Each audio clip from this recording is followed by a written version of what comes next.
Coffee পানে মানুষের আয়ু বৃদ্ধি পায়। এছাড়াও এটি হৃদরোগ, স্ট্রোক ও ক্যান্সারের মতো কঠিন সব রোগের ঝুঁকি কমায়। সম্প্রতি ইউনিভার্সিটি অফ কলম্বিয়া ও ইউনিভার্সিটি অফ পর্তুগালের একটি গবেষণায় নতুন এই তথ্য উঠে এসেছে। কফির স্বাস্থ্য উপকারিতা নিয়ে বিস্তারিত জানাচ্ছেন সৈয়দ নওশাদ। আমরা অনেকেই দিনে বেশ কয়েক কাপ কফি পান করি। জনপ্রিয় এই পানীয়ের স্বাস্থ্য উপকারিতা নেহাত কম নয়।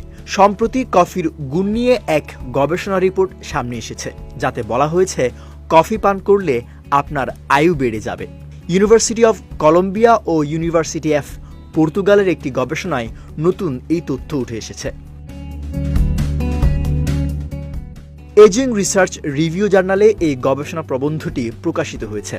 এতে বলা হয়েছে কফির বেশ কিছু গুণাগুণের মধ্যে উল্লেখযোগ্য হল এর আয়ুবর্ধক শক্তি ও মানুষকে সুস্থ রাখার ক্ষমতা। আমেরিকা, ইউরোপ, অস্ট্রেলিয়া সহ এশিয়ার মতো দেশ থেকে পরীক্ষায় অংশ নেওয়া 85 জনের উপর গবেষণা চালিয়ে এমন দাবি করা হয়েছে। গবেষকরা জানিয়েছেন, দিনে 3 কাপ কফি পানে অতিরিক্ত 1.84 বছর আয়ু বাড়ে।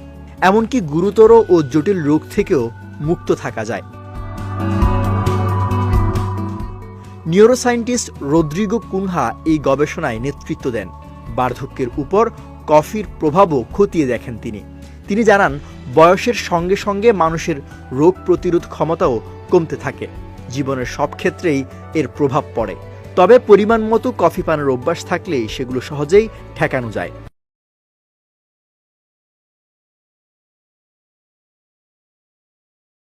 গবেষকরা জানিয়েছেন, বিশ্ববাসী এখন বেশি বার্ধক্যের দিকে ঝুঁকছে।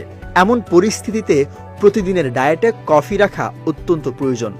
এতে শুধু আয়ুই বাড়বে না, সুস্থভাবে বাঁচা সম্ভব হবে। তবে এই কফি পান দিনে 2 থেকে 3 কাপের বেশি যেন না হয়, তা নিয়েও সতর্ক করেছেন তারা।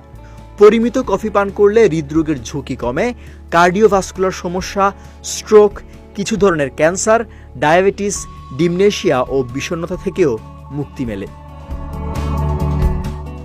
সৈয়দ নওশাদ, বিজয় টিভি, নিউজ ডেস্ক।